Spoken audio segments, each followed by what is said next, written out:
aujourd'hui avec l'audition de trois poèmes dont le thème est le regret, l'ennui et la tristesse. Le premier de ces poèmes est écrit par François Villon, donc un poète français qui a vécu au Moyen-Âge, au XVe siècle, et plus précisément 2431 jusqu'à 1463. Comme vous pouvez le remarquer, il est décédé très jeune. Le titre de ce poème, le premier, nous parlerons des autres tout à l'heure, est Dieu, c'est juste étudié.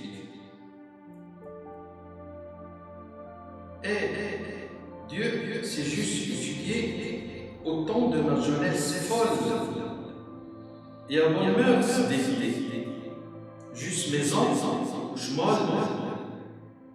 Moi, mais quoi? Je fuis l'école, comme fait le mauvais enfant, en écrivant cette parole, à peu que le cœur ne me fonde. Donc c'est un poème très beau, écrit par François Villon. D'ailleurs, ce n'est pas le poème qui est court, mais ici nous n'avons qu'une partie de ce poème écrit dans un recueil intitulé Le Testament, exactement en 1461.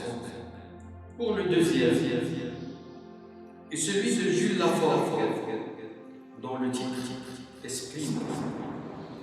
Spleen, c'est un mot qui a été exploité par plusieurs écrivains, pour ne citer que Charles Baudelaire dans son recueil Les fleurs du mal, ou encore Paul Verlaine.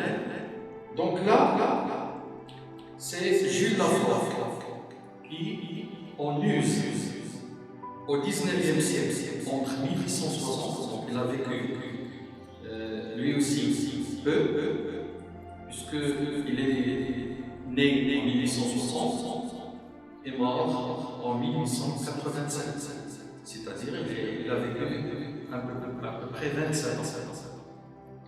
Spleen. Tout m'ennuie aujourd'hui. J'ai caché mon lit. Au ciel gris rayé d'une éternelle nuit. En bas de la rue, dans une brume brussue, des ombres font, glissant parmi les flaques d'eau. Je regarde, sans voir fuyant mon vieux caractère, et machinalement, sur la vitre ternie, je fais du bout du doigt de la calligraphie. Sortant, je verrai peut-être des nouveaux. Pas de livres parus, passant bête, personne, des fièvres, de la boue, et la verse toujours. Pour le soir, il le gaz, et je rentre à pas. Je mange mon bail.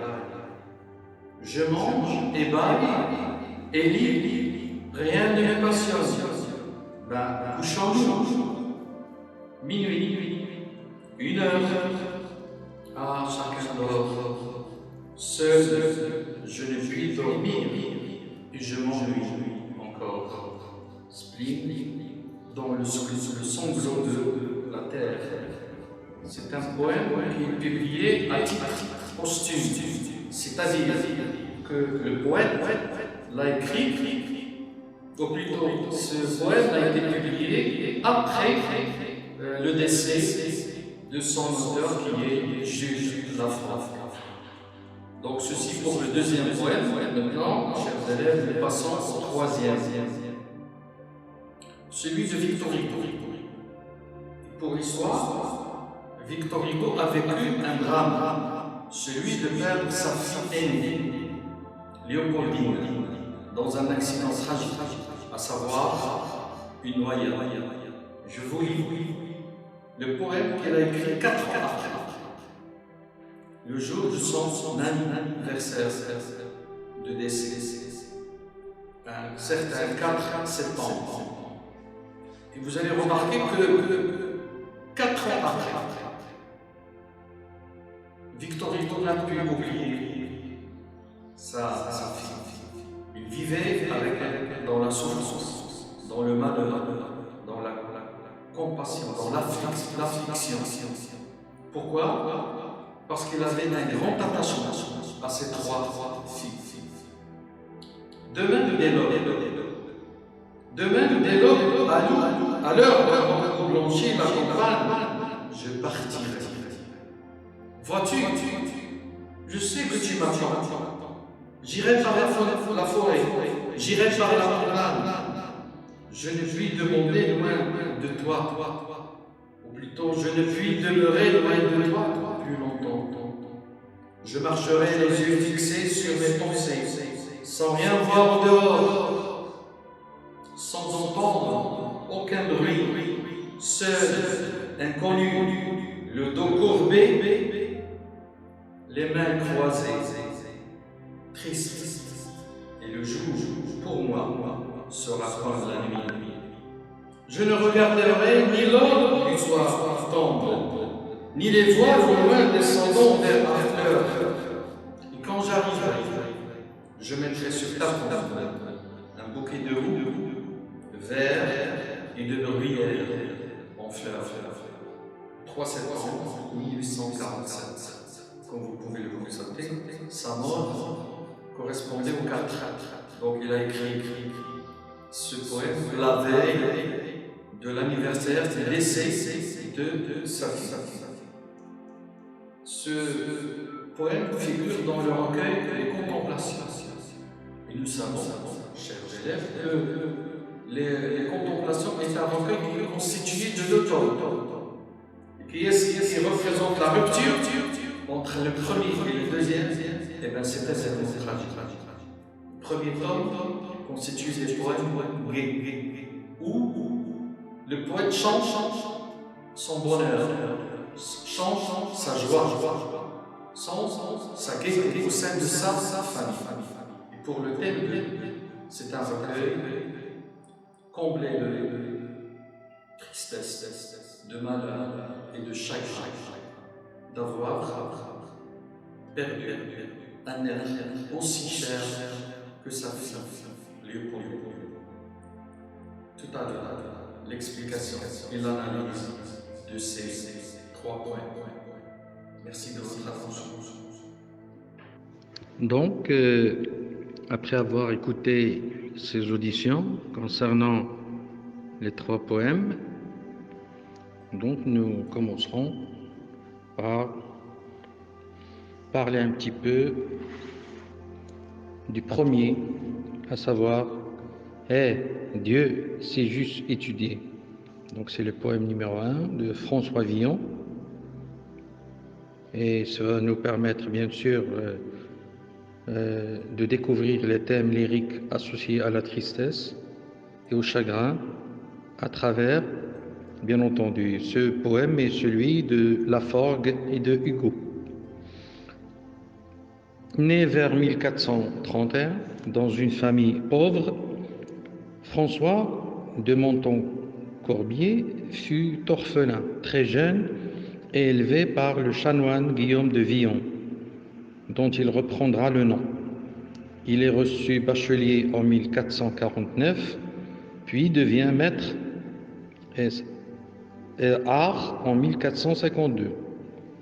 Au cours d'une dispute, il tue son adversaire et quitte Paris en 1455, avant le jugement. Il mène ensuite une existence troublée, vol, rixes, prison.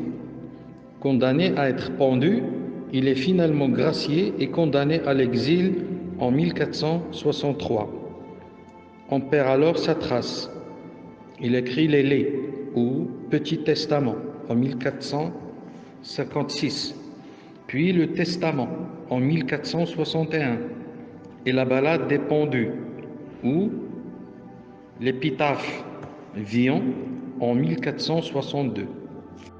Le nom mœurs, féminin pluriel, signifie manière de vivre, usage, coutume.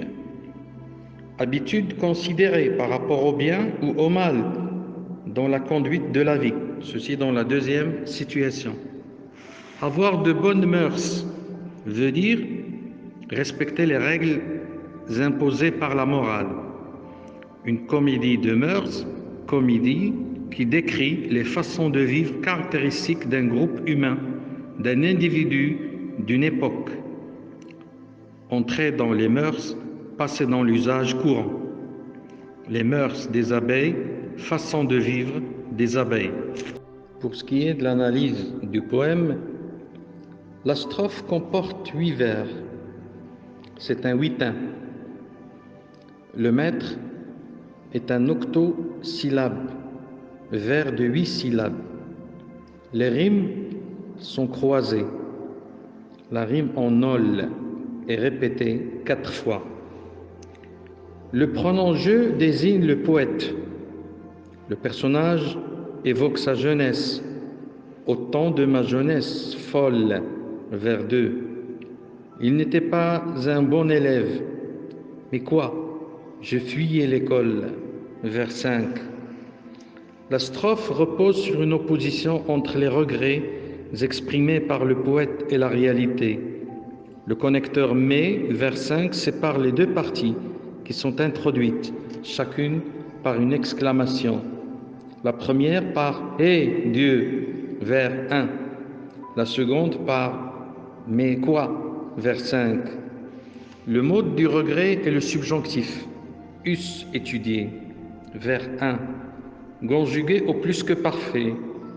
Et us, vers 4. Conjugué à l'imparfait. Le poète regrette de ne pas avoir été un bon élève, aux bonnes mœurs. Vers 3. Ce qui lui aurait permis une vie confortable. Ensuite, juste ma maison et couche molle. Vers 4. Le mode du réel est l'indicatif. Fuyez, vers 5, conjugué à l'imparfait. Le poète reconnaît s'être mal comporté et avoir été un mauvais enfant. Vers 6. La souffrance du poète est exprimée au vers 8 par une hyperbole. À peu que le cœur ne me fend, la triste réalité lui cause une peine infinie. Donc ceci pour le premier poème, celui de François Villon. Maintenant, il s'agit d'analyser le deuxième poème, celui de Spleen, écrit par Jules Laforgue. Qui est Jules Laforgue? Ce poète est mort très jeune, à l'âge de 27 ans. Il a mené une vie difficile, ayant très tôt la charge de ses nombreux frères et sœurs. Après ses échecs au baccalauréat, il fréquente le groupe littéraire des hydropathes, qu'on appellera ensuite les symbolistes. Puis, en 1881, il devient le lecteur de l'impératrice d'Allemagne, ce qui le met pour un temps à l'abri du besoin. Il quitte ce poste en 1886 et épouse une jeune Anglaise avec qui il rentre à Paris. Ils décèdent tous les deux de la tuberculose, lui en 1887, elle en 1888. Le mot spleen signifie ennui, mélancolie et dégoût de vivre. Baudelaire, d'ailleurs, Charles Baudelaire a intitulé une section des Fleurs du Mal qu'il a publiée en 1857, Spleen et idéal, dans laquelle 4 poèmes portent le titre Spleen.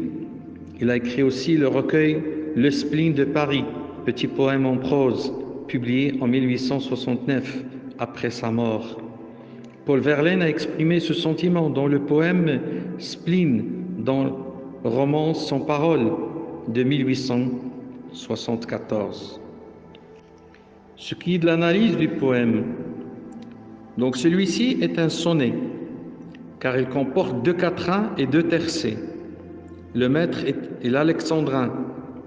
Les indications de temps sont aujourd'hui, vers 1, éternel, vers 2, toujours, vers 10, puis le soir, vers 11, minuit, 1 heure, vers 13, encore vers 14. Le poète passe une longue journée d'ennui. Les mots éternels toujours encore le prouvent. Le soir vient, il n'arrive même pas à s'endormir. Il compte les heures, minuit, 1 heure. Dans le premier quatrain, les assonances en i et les voyelles nasales en et on sont associées à l'ennui. Ennui, aujourd'hui, mon rideau, on, ciel, gris, pluie, on, suit, ombre, vent, glissant, parmi.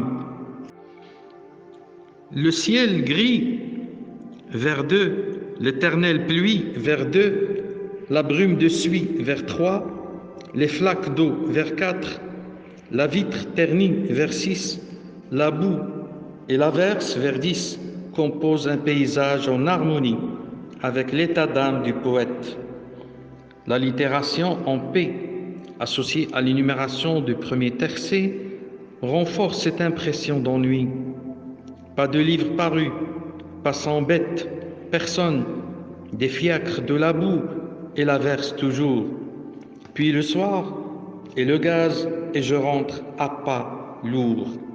Ces phrases en dehors de la dernière ne comportent pas de verbe et sont très courtes.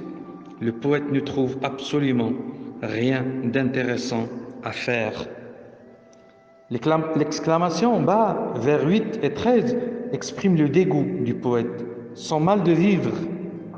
Le début et la fin du poème sont identiques. Tout m'ennuie, vers 1, et je m'ennuie encore, vers 14.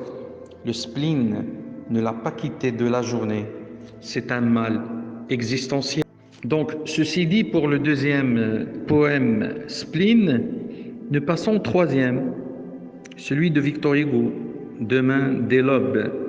Même s'il s'agit d'un poème que nous avons déjà vu, il n'y a pas de mal à ce que nous rappelions ce chef-d'œuvre d'un grand homme de la littérature française. Le 4 septembre 1834, Léopoldine Hugo, la fille aînée du poète, s'est noyée dans la Seine à Villequier, qui est un village, avec son époux. Sa tombe se trouve à Villequier, ou Villequier.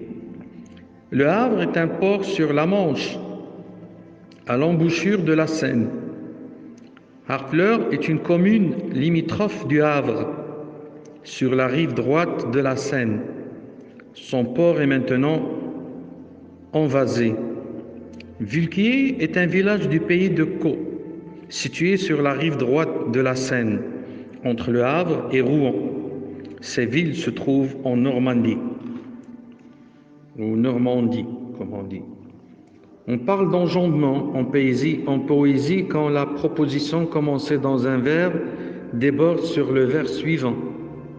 L'élément ainsi mis en valeur en début du vers et de vers constitue un rejet.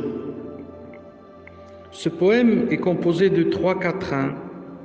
Le maître et l'alexandrin, les rimes sont croisées, AB, A, B. Le poète s'exprime à la première personne, je partirai, verbe 2. Il s'adresse à sa fille décédée, Léopoldine, tu m'attends, vers 2. Ce poème est daté du 3 septembre 1847. Le mot demain, vers 1, renvoie au 4 septembre, jour anniversaire de la mort de Léopoldine. Le poète se rend sur la tombe, vers 11, de sa fille, en pèlerinage, comme à chaque anniversaire de sa mort, pour voir et pour constater que l'attachement que Victor Hugo avait pour sa fille ne pouvait se dissiper et disparaître au fil des années. L'expression « je sais que tu m'attends » verbe 2 laisse penser que le poète a un rendez-vous. Le poète est déterminé, comme le souligne l'allitération en D du vers « demain, dès l'aube » et du vers « demeurer loin de toi ». Demeurer loin de toi. Les verbes de mouvement sont au futur simple. Je partirai, vers ligne, j'irai 2 fois vers 3. Enfin, l'enjambement du verbe 1 sur le verbe 2 met en valeur le verbe je partirai, mis en rejet au début du verbe.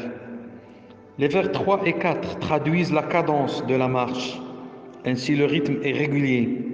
2-4, 2-4, vers 3, 3-3, 3-3, vers 4. On peut relever un parallélisme. J'irai par, vers 3. Dans la deuxième strophe, certaines attitudes du poète traduisent sa tristesse et son deuil. Il veut se recueillir sur sa douleur, les yeux fixés sur mes pensées, vers 5. Il a choisi d'être seul, vers 7. Et avance le dos courbé, les mains croisées, vers 7. Le mot triste, vers 8, est mis en valeur par la coupe et la virgule qui l'isole en début de vers. Dans sa tristesse, le poète ne distingue plus les lumières du jour, comme l'indique la comparaison. Le jour pour moi sera comme la nuit, vers 8. Il vit dans les ténèbres du chagrin. Le poète est indifférent au paysage. Les phrases et les expressions de forme négative traduisent cette volonté de rejet du monde extérieur, sans rien voir, sans entendre. Vers 6. Je ne regarderai ni l'or du soir qui tombe, ni les voiles. Vers 9 et 10. Cependant, il utilise des métaphores pour décrire le paysage. À l'heure où blanchit la campagne, vers 1. L'or du soir qui tombe, vers 9. Ces deux couleurs évoquent la lumière, pour l'une de l'aube, pour l'autre du soir. Dans la troisième strophe, le verbe « j'arriverai » vers 11 fait écho à « je partirai » vers 2. Le voyage touche à son but. Le but de la marche du poète est la tombe vers 11, celui donc de celle de sa fille.